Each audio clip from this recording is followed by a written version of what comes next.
Normally we will recognize people in the audience who may have something to bring before the council. I think this evening we have a large group here who are here for part of the agenda, so we'll move on to that. Tonight I want to introduce the individual who our select committee and search committee, consisting of Councilwoman Hart and Councilman Shekels and Greg Ashworth, our head of HR, and myself, did as a selection committee looking for our new chief financial officer. And after we reviewed over 30 applications and did a number of interviews, I'm happy to report that the committee is going to recommend to the council for approval this evening the appointment and hiring of Aaron Bowles to be our new chief financial officer. And I'm going to talk to him, to his professional background, and hopefully in a few minutes we'll let him speak a little more to the council personally. But Aaron brings about 13 years of accounting experience with him to our city. He's been employed previously with Wilson Muir Bank and Fort Knox Federal Credit Union, I think for a total of about 13 years. And then before that, he actually has got some engineering in his background through GE Transportation. I'll let him speak to that. I don't remember what we talked about in that regard. I was speaking more of accounting questions to him when we spoke.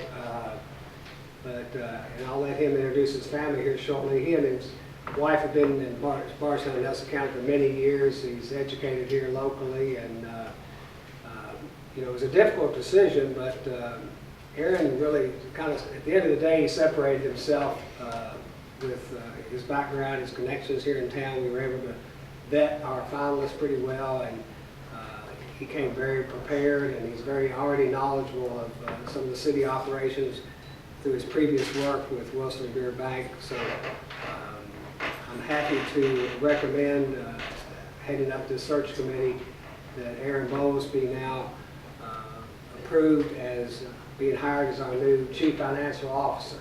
So if I could, I'd like to ask for a motion to approve the appointment and hiring of Aaron Bowles as our chief financial officer. So moved, Mayor.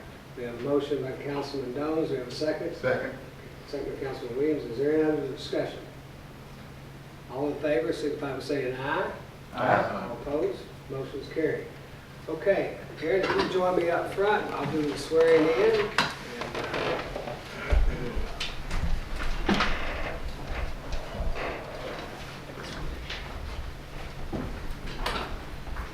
would you like to have Michelle and the boys with you?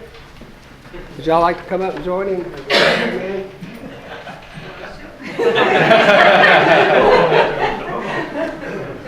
We don't usually have this large a crowd, so. Boys are going to be on TV now. Okay, so I'll stand by your dad. And, you all see all right? Okay, you raise your right hand.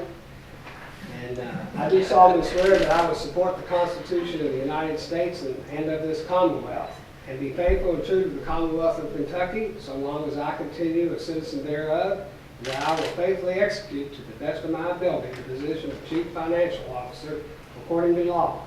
And I do further solemnly swear that since the adoption of the present Constitution, I, being a citizen of this state, have not fought a duel with deadly weapons within this state, nor out of it, nor have I accepted a challenge to fight a duel with deadly weapons, nor have I acted as a second in carrying a challenge, nor aided or assisted any persons thus offending, so help me God. Congratulations.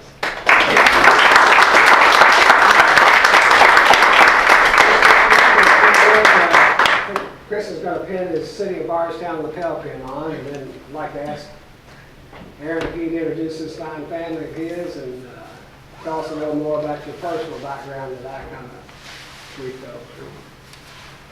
Go ahead. Thank you all. This is my wife, Kristen. We've been married for 17 years. We have 3 boys. Aiden, who's 13. Andrew is 11. And Alec is 8. They all attend Nelson County schools. And we've been here for many, many years and plan to be for a lot more. So I'm honored to accept this position. It's kind of a humbling experience to head up the finance department of a city that I've called hometown for 24 years now. I come with almost 15 years plus experience in the accounting field. I have, previously I was a signal engineer for GE Transportation. Just had a career change while I was working full time. I went back to school, got my accounting degree.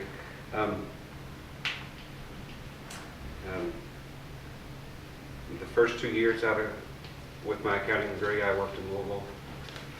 I worked at a public accounting firm for a little while, and then I went into corporate tax at Humana. And from there, I went to work with Wilson Bank, where I spent 11 plus years kind of working my way up through the ranks there, kind of honing my skills with accounting, financial reporting, and auditing. And I come to you all from Fort Knox Federal Credit Union, where I was their director of accounting, doing the majority of the same work that I did with Wilson Mira, but just on a much larger scale and with an emphasis in management. So I'm eager to get to work. I look forward to working with the council, with the mayor, and with the various department heads as we head into this 2021 budgeting season. I have big goals for the department. I have big goals for myself in this position.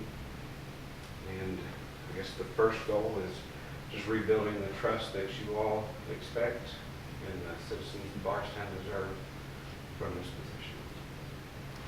Thank you, Aaron. Thank you.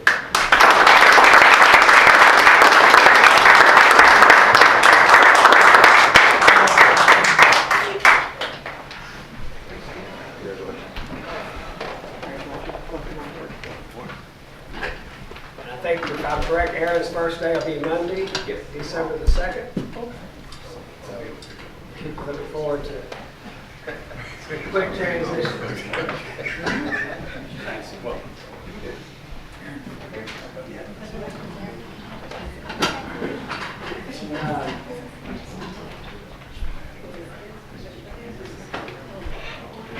Aaron, is there a couple of other individuals with Oh, you yes. this evening? My mom and dad. Bonnie Cole. I told Aaron and his family that they wouldn't have to stay for the rest of the evening, so if they decided there was a time that they wanted to move on, feel free, they wouldn't embarrass us or bother us. So I do need to announce, though, that later in the meeting, we're going to go into an executive session pursuant to KRS 61.8101B, which are deliberations on the future acquisitions of real estate property by a public agency when the publicity would likely affect the value of that property. So we'll be going into an executive session later in the meeting. So now I'd like to call on Randy Mauser and Samantha. We're going to do a proclamation on Small Business Saturday. So if you all would just kind of, Randy, would you mind just kind of telling, I'm going to read about it, but would you mind telling about what Small Business Saturday is all about? Sure. So Small Business Saturday started about 10 years ago with American Express. They're the one that started this national campaign. And it's basically built around where you're just trying to get out to your community while shopping local is so important. And so it's really important to Bardstown because we do have a lot of great small businesses right here in town. And so we are trying to reach out to everyone to let them know why they should shop at our businesses, because the money that you put back into your town, you actually get that back to yourself. So that's why it's so important. And it's this Saturday, so come shopping downtown. And all over Bardstown, that's okay. Yes. All over All over. Bardstown. Yes. Sorry. But definitely downtown. Well, if you all would join me up front, I'll read this proclamation. And yeah, we know that Black Friday is, comes this Friday, and all the larger, more corporate-owned stores really kind of take advantage of that. So we look forward to Saturday being a special day. So I'm going to read this proclamation. Whereas the government of Bardstown, Kentucky celebrates our small businesses and the contributions they make to our local economy and community. According to the United States Small Business Administration, there are 30.7 million small businesses in the United States, They represent 99.7% of all firms with paid employees in the United States, are responsible for 64.9% of the net jobs created from 2000 to 2018. They employ 47.3% of the employees in the private sector in the United States. And whereas 94% of the consumers in the United States value the contributions small businesses make in their community, and whereas 96% of consumers who plan to shop on a small business Saturday said the day inspires them to go to small, independently owned retailers or restaurants that they had not been or to before or would not have otherwise tried, and whereas 92% of the companies planning promotions on Small Business Saturday said the day helps their businesses stand out during the busy holiday season, and whereas 59% of small business owners said Small Business Saturday contributes significantly to the holiday sales each year, and whereas Bardstown, Kentucky supports our local businesses that create jobs, boost our local economy, and preserve our communities, and whereas advocacy groups as well as public and private organizations across the country have the Saturday after Thanksgiving as Small Business Saturday.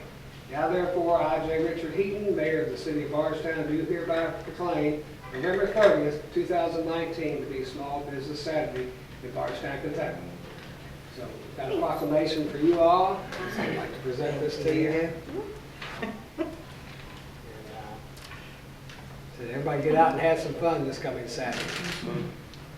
And we also partnered with the Angel Tree also. So just to kind of give a little background to that, we decided as a team, because we worked really well as a team with the Chamber and Bardstown Main Street, that we are partnering with the Salvation Army this year. So if you go and either pick up your angel at Walgreens between now and Saturday, or you can pick one up with us on Saturday at the Visitor Center and drop your gifts off that day or pick one up, then you get special discounts to use throughout Nelson County. I think how many discounts are on there, Randy? I think there's like I mean, 30 there's like discounts. 30, 40 discounts throughout Nelson County and downtown. Yeah. So, and like she said, you can pick that angel up that day, and then we have to mention Bridge Nelson And County. Bridge. That is our under 40 group.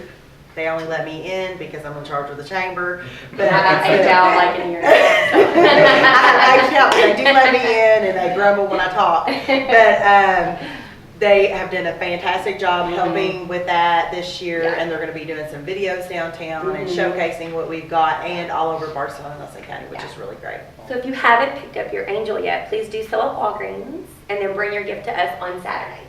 That's right. And we got another little event we're going to do Friday night It's about so 6 little. o'clock. So little. You want to tell them about this? As long as our tree is still standing on Friday, which we are hoping because it's been tied down, but we do have Light Up Bardstown this Friday at 6 o'clock. Activities start at about 5:30. We have dance pros that will dance. We have an a cappella group that will sing, and then kicking off Santa on the fire truck around 6 o'clock. So come out and see us. Thank you all for Yes, coming this evening. thank Look you. forward to working with you Thank during you this so time. much. Thank you. Thanks for all the hard work.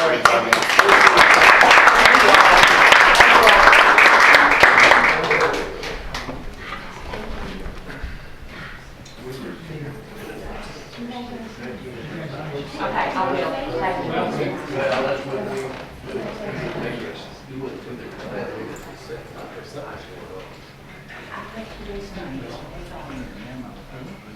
I forgot one more thing that's, Dave, since Randy and Samantha left, but Kim Houston sent me a email today that also, as part of Light Up Bardstown, the Country Living magazine has selected Bardstown as one of the top 50 destinations, bucket list destinations for Christmas. And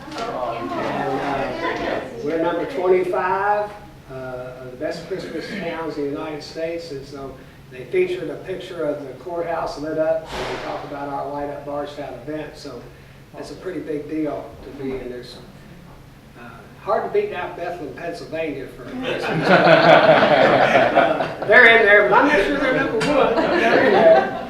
But that was a great job by Randy and Samantha and Kim and their staff, and the city staff and the county staff who go this thing Friday night will be great. And I also want to call out Councilwoman Hart that if you drive out of town and you're coming back in town, you'll notice some wreaths on our Welcome to Bardstown signs, and that was an idea of Betty's, and she coordinated with Philip and Paul, and they've got the job done. And he measured for me. Small part, it's all her. Yeah. But it looks good, so thank you, Betty, You're for welcome. that. It added a nice touch to our welcome signs during this season. So, all right, we're going to get down to some other business then.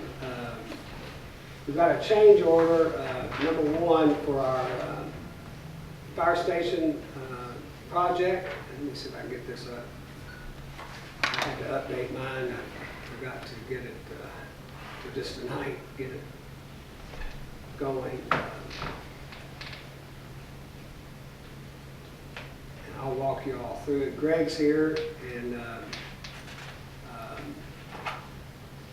Greg, you want to talk to it? I guess you kind of got on it first, and I've been out to the fire station twice, and Councilman Dones, who's kind of our electrical expert on the council, outside of our electrical engineers, has been involved in this discussion as well. Yes, sir. So I got sent this change order by Keys Architecture. When Marksbury Cornet got into running the electric and doing all the electric for the new fire station, they came across an issue with some of the rooms, and you can see on the map there, the rooms that are affected are highlighted. But when they started to go to run the electric, fish the electric down through there, they came across those blocks. So each and every one of those walls had those blocks in between the studs. So they had to take off all the drywall, drill the holes in those blocks, in between the studs, run the electric through there, and then reinstall the drywall. And that's what the $6,150 is for, is because they had to, that was work that was going to be unforeseen. They didn't know that every one of those studded walls had blocks in between them. They thought that they could just fish it down like you would a normal studded wall. You can just fish the wire down, but they ended up having to take off drywall, drill, and reinstall the drywall. So some of the background of this is this portion of the building was an area that was finished out in what formerly was a warehouse area. So it wasn't part of the original construction. Newton added on. They just basically went out into the warehouse area and added these offices on at a later date. So that's why the architect, when he looked at it, this was not typical. The front part of the building has the typical vertical studs that don't have these blocks, which is typical construction. So it was just, when they saw that in the original part of the building, you just assumed the rest of the building's that way. And I think David kind of understands the reasoning why that might have happened. If you want to explain that. It's only the more, I won't say older, but more seasoned people in the construction industry, such as myself, remember when wood studding was used and everything. And typically, that was actually part of the building code if it faced an outer wall, such as a warehouse where they would store volatile materials. Those were called fire breaks. So that was something that was part of building code, I'm sure, at the time. So, Because I think this was back in the early or mid '80s when this, early '80s, I'd when say. this was done. So the other side of this, according to David too, is, and if they'd known this originally, the bid would have been higher to start with. So it's just like, it's one of those things. This is one of those things that was hard to figure this out. But if the original contractor had this information, they would have definitely built that in, because they got to drill all these holes to run this conduit into these extra blocks. So, and I've talked to the architect.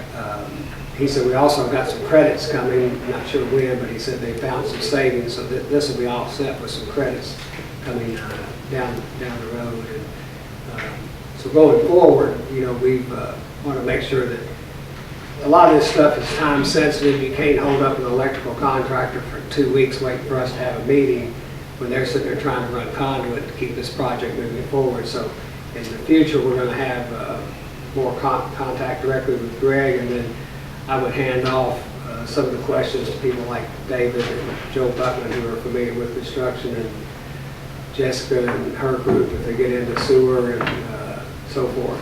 And so when we come back, you will know that we've vetted. But we went out and looked at this pretty closely, David and I both, and Greg, so we feel comfortable with the change order because it would have happened up front. In this case, it's just happening during the construction phase due to the kind of odd nature of this being an expanded part of the building.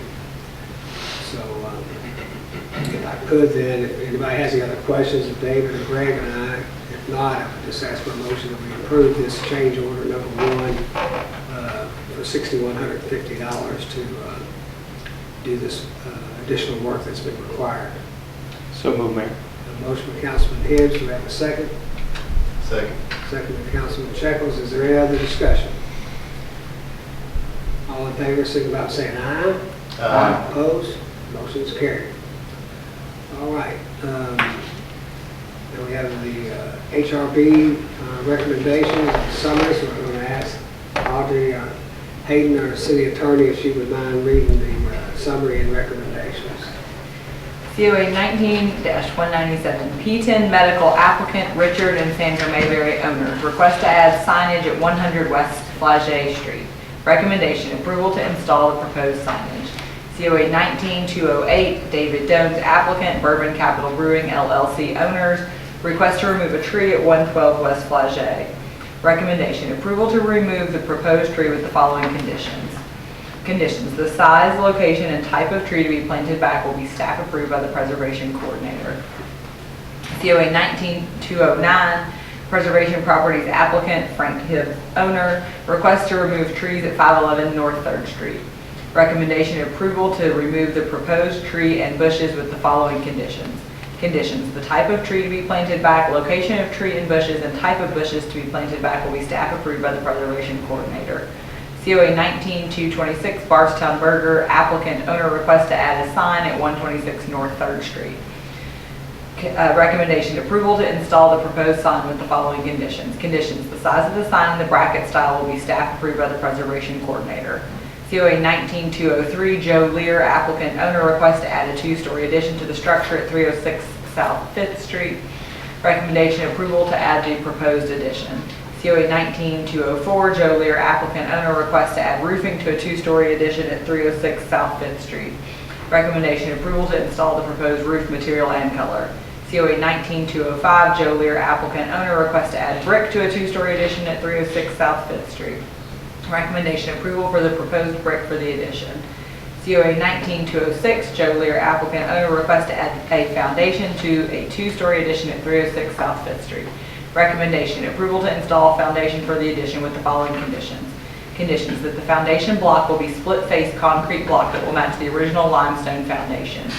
COA 19-207, Joe Lear applicant owner request to add windows to a 2-story addition at 306 South 5th Street. Recommendation, approval to install the 2 existing windows on the addition with the following conditions. Conditions, that the arch above the window design is kept and replicated with the windows on the new addition. COA 19-201, Michael King and Aaron McCubbins applicants owners request to keep the installed benches at 112 North 3rd Street. Recommendation, approval for some of the proposed benches with the following conditions. Conditions, the benches along the fence are approved as is, and the gray benches will be painted black. The bench color inside the bar will be staff approved. The Evan Williams bench will be removed, and this approval is only valid if all violations are reconciled by January 1st, 2020. COA 19-202, Michael King and Aaron McCubbins applicants owners request to keep the installed signs at 112 North 3rd Street. Recommendation, approval for some of the existing signs with the following conditions. Conditions, the Bud Light sign as well as the front and back door decal sign and the sign on the pole will be removed. With this removal, this will be staff approved with the final look to determine if any other signs need to be removed. COA 19-211, Tommy Schaus applicant owner request to alter the landscaping at 217 West Flagey Street. Recommendation, approval to alter the landscaping with the following conditions. Conditions, the bushes can be removed with the final details of the driveway landscaping, and any other changes in that area would come back before the board for approval before it was put into place. COA 19-212, Tommy Schaus applicant owner request a new roof at 217 West Flagey Avenue. Recommendation, approval to replace the roof with the following conditions. Conditions, the roof color on the existing portions of the home will all be staff approved by Roche. This means that shingles will be replaced with shingles and the metal portions of the roof will be replaced with metal portions of an NS100 profile as described in the application, and there will be a flat membrane over the roof only on the porch section that is flat. COA 19-213, Tommy Schaus, applicant, owner, request to alter the driveway at 217 West Flagey Avenue. Recommendation approval to alter the driveway with the following conditions. Conditions: the driveway alterations must be approved by the city engineer, and any forms or fees that are required must be completed through them before work can begin. COA 19-216, Tommy Schaus, applicant, owner, request to add fencing at 217 West Flagey Avenue. Recommendation approval for the proposed fence with the following conditions. Conditions: the fence will be a 6-foot dog-ear fence in the location, length, and size depicted in the application, and that it will be painted the light tan color that is currently on the house. COA 19-217, Tommy Schaus, applicant, owner, request to add gutters at 217 West Flagey Avenue. Recommendation approval to install the proposed gutter at the proposed location. COA 19-218, Tommy Schaus, applicant, owner, request to install a storage building at 217 West Flagey Avenue.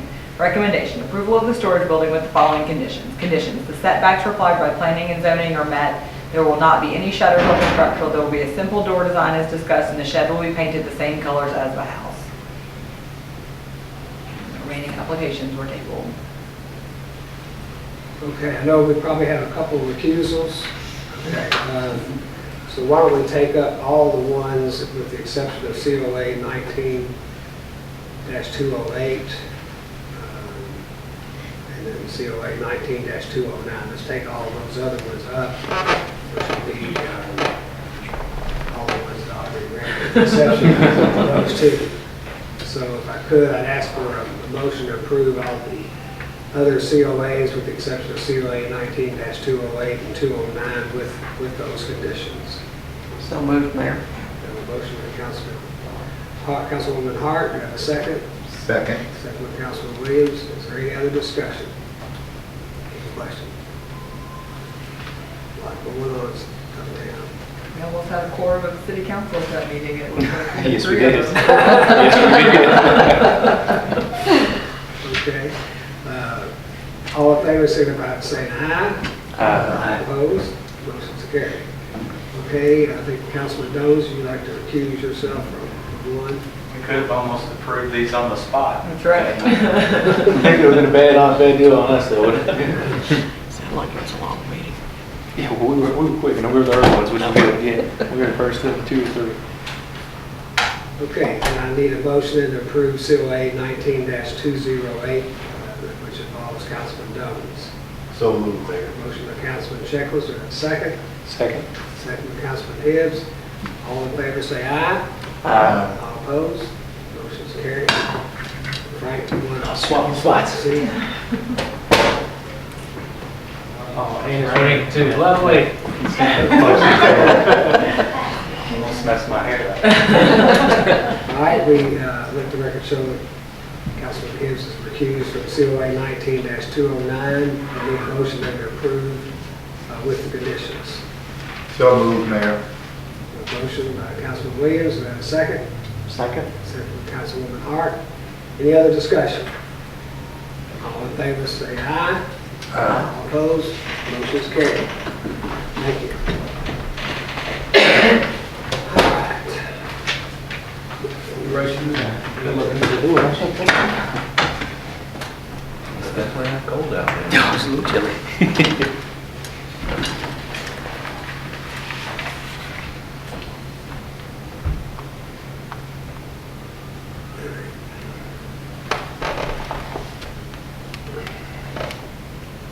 Okay. Everyone had a chance to review the minutes of the November 12th meeting. If there's no additions or corrections, we will approve them by unanimous consent. Okay. We have a second reading then on B 2019-15 under contract water service rates. So I've asked our city attorney to do the second reading of B 2019-15. Ordinance number B 2019-15, contract water service rates. An ordinance amending and adopting as amended an ordinance relating to Chapter 52, water of the City of Bardstown Code of Ordinances. The City Council for the City of Bardstown, Kentucky does hereby ordain as follows. That Chapter 52, water, Section 52.01 rates, subsection B of the Bardstown Municipal Code be amended to read as follows. B, contract water service.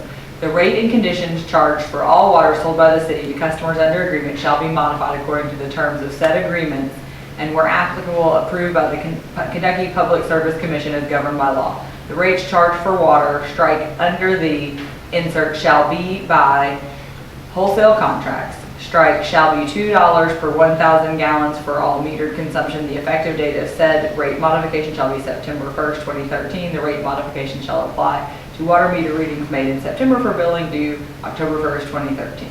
Insert the following. The rate charged for water under the wholesale contract shall be per the following schedule. Effective date, January 1st, 2020. Rate per 1,000 gallons of water, $2.45. July 1st, 2020, $2.49. July 1st, 2021, $2.56. July 1st, 2022, $2.64. July 1st, 2023, $2.72. The rate modification shall apply to water meter readings made in the effective month for billing according to the cycle due date. All ordinances in conflict herewith are hereby repealed to the extent of such conflict. This ordinance shall take effect and be enforced immediately upon its passage and publication as required by law. All right, this is a second reading, but I do need a motion to approve the second reading of B 2019-15. I'll make that motion, Mayor. Motion by Councilman Jones, is there a second? Second. Second by Councilman Shekels. Any other discussion? Jessica, I think, if I remember right, I think North Nelson's board has already approved the rate. Bloomfield, I think, has already approved, and I'm not sure if New Haven. Road County has, I believe, and I'm not sure where New Haven, what their status is at this point, but they do have a copy of their contract amendment ready to move forward. I think they were getting ready to have a first reading of changing their ordinance, I think is what Amanda had said, but I can't speak to that, so. Okay, thank you. But they're all aware of it on the same page. Almost all of our wholesale customers have already approved it as well, so this is the second reading. So second reading, we'll do individual votes. All in favor, signify by saying aye, and I'll start with Councilman Hibbs. Aye. Aye. Aye. Aye. Thank you. Ordinance is passed. Thank you all.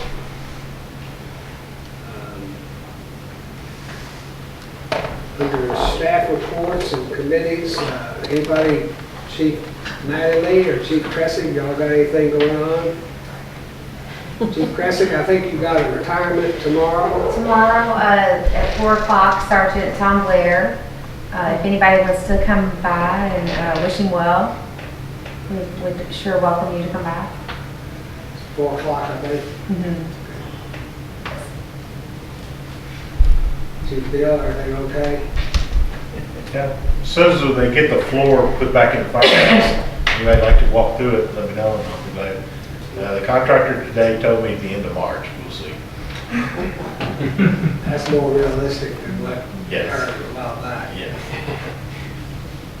Yeah, there's still a lot of concrete that cut out for the plumbing and so You forth. can't walk down the hallways because there's a 3-foot, 4-foot trench.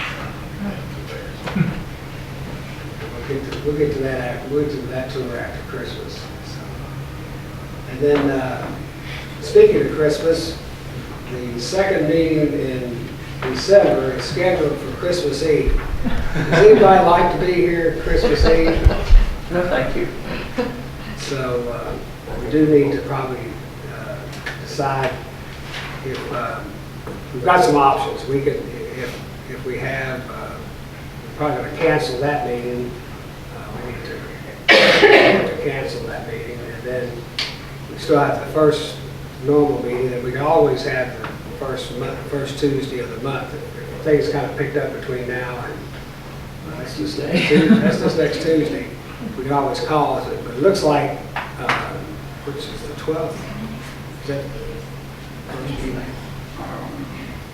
I think it's the 11th. 11th, yeah, I haven't got your 11th or 10th. Third and the 10th. 10th. All right, so it looks like the 10th, we've covered a lot today. It looks like the 10th, unless we need another meeting, we can always call a special call meeting. If something comes up later in the month, we can always have a meeting after, between Christmas and New Year's, and something real pending, like, I don't think there'll be HRB, we might have some HRB, possibly. So, at this meeting, I guess we ought to, formally vote to cancel the Christmas Eve meeting and then reschedule a second meeting if necessary. We'll make that a special call meeting. So could I have a motion to that? So moved. Randy, you want to second that? Oh, yeah.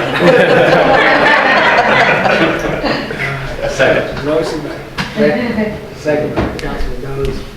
All in favor, signify by saying aye. Aye. All opposed? Cancel the Christmas Eve Met all regular that call meeting.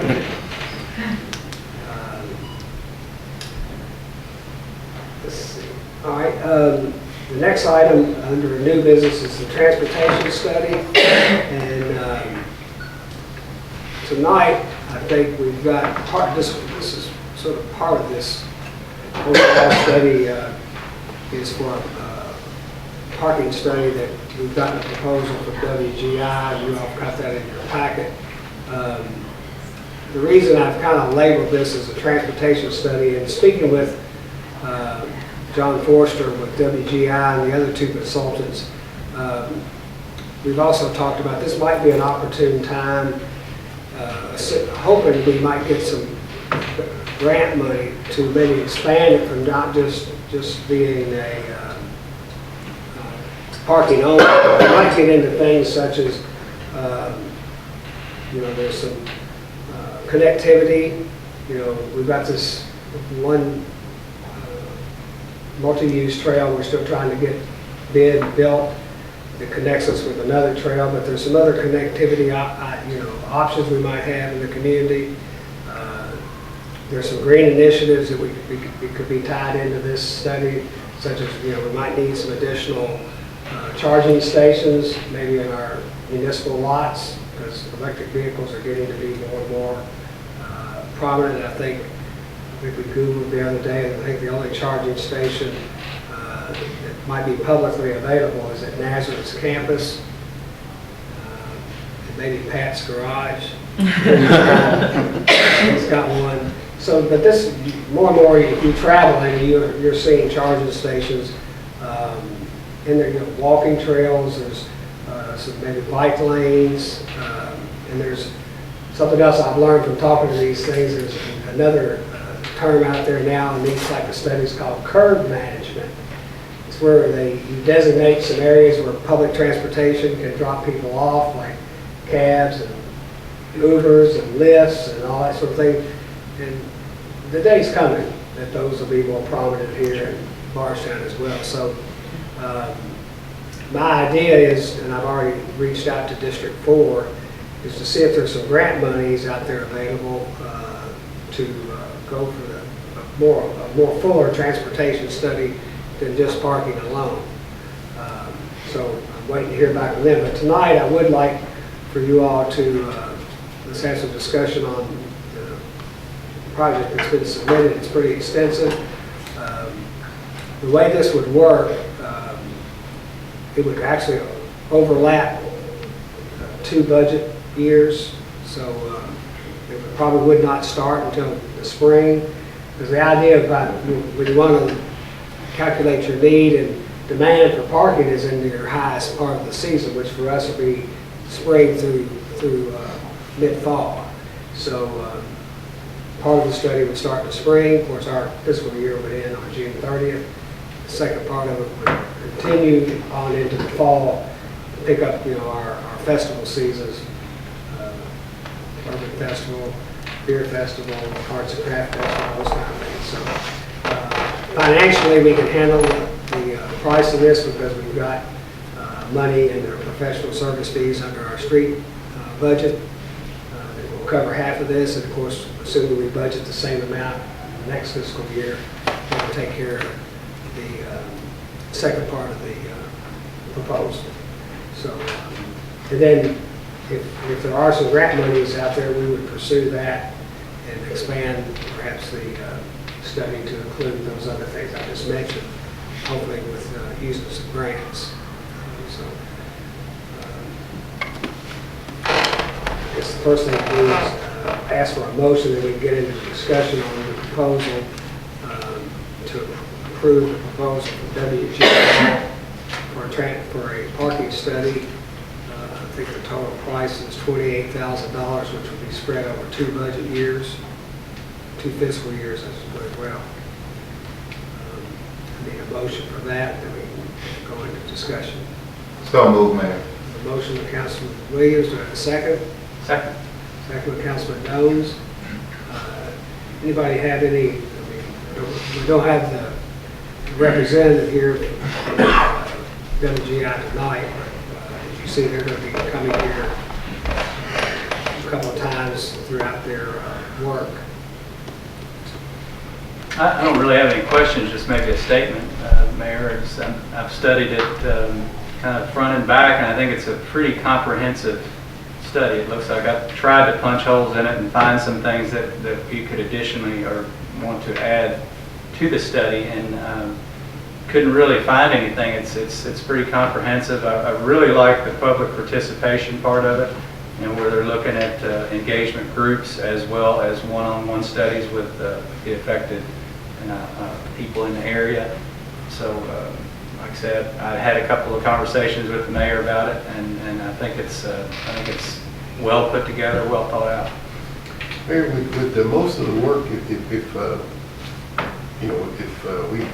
we follow this, like Councilman Jones said, it's pretty in-depth, just read through it. Would most of this work be done by our city staff? No, there's a portion of it that's not listed here. There's some counts that need to be made, like do an inventory of existing, what the existing number of public parking spaces we have currently. And then we've identified some private property that we think we might partner up with, some of that work. David Evans sat in on the meeting with Mr. Forster from WGI, and Jessica and I, and Kim Houston and others. And they spoke at length of David's work with GIS and all those other computer tools that he has are hand in hand, which Mr. Forster said, there's no reason to pay us to come down here and do this when you got a guy like David Evans who can produce it as a staff and save us probably $6,000 to $8,000. That's going through this, right? So that works. David and some of the other staff, probably doing some counts during peak hours. And so he will be in discussion with them on whatever, I don't know, the tools that they'll use, but they're some computerized tools that David is familiar with and can help with that.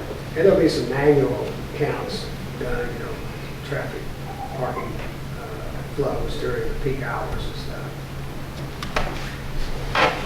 That's a great thing. And as I said, the 2 gentlemen that I know that are already managing significant parking in Louisville and St. Louis both reviewed this for me, and they said, this is really a good proposal, and it's one that if you want to get it done right, you do need to bring an outside firm like this. This is what they do everywhere, whether it's a college campus,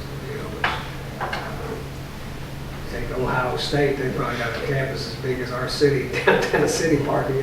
Somebody that really knows what they're doing is the right way. And they also said they felt like it was reasonable, and they both know the Bardstown well. They've both been here a number of times, and they said this would really be what we need to do to be taking advantage of the situation we have, which is a lot of growth, and we need to be prepared for it.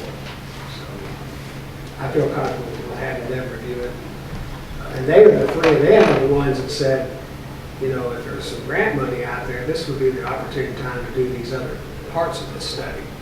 Go ahead and do some, future planning along those lines. So that was ideas that they came up with. And I spoke to Paul Sanders yesterday over to District 4, and he's going to just see if there's anything. He said, I haven't heard anybody giving grants for electric charging stations yet, but he said that doesn't mean they're not happening, somewhere, so we'll see.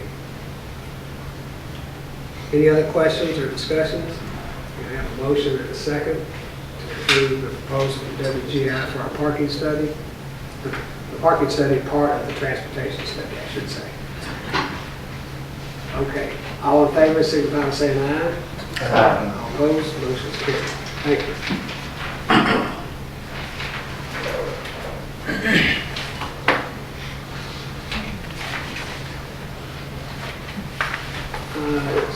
City council members, any of y'all have anything to bring before the council or any comments? Betty? I can't remember if I've reported on the drug coalition since we met, since we had the steering committee meeting. I think you said you had Kenny and Okay, yeah, we had a steering committee meeting a couple weeks ago, I guess. Chief Mattingly and Chief Kresick were there. I felt it went really well. We had all the players at the table that needed to be there with the exception of the hospital. And she just couldn't make it that day, but she definitely wants to be a part of it. So we're not going to meet in December, but we're going to start back up in January. Tonight before the meeting, somebody reached out to me who had been told that I was working on this drug coalition, and she has a family member that's been having issues for a long time. And so I connected her with Tammy Gibson with United for Recovery, and we sat and talked for about 45 minutes, and it's heartbreaking just to know what these people go through. But Tammy had so much information for her and things that she wasn't aware of, but Tammy was able to share. So I really think this is a good thing for the community when you get it off the ground and have more people like Tammy Gibson that you can go to. Well, thank you all for your participation with this as well. Widely needed in our community, unfortunately. Anything else from the other council members? Okay. Got one cemetery deed, way of prayer, to approve that by unanimous consent. Then I need a motion then to go into executive session pursuant to KRS 61.8101B, which is deliberations on the future acquisition or sale of real property by a public agency. The publicity would be likely to affect the value of the property. A motion? Motion by Councilman Jones, we have a second. Second. Second by Councilman Williams. All in favor, signify by saying aye. Aye. All opposed, motion's carried. We'll go into executive session. Mayor, do you want to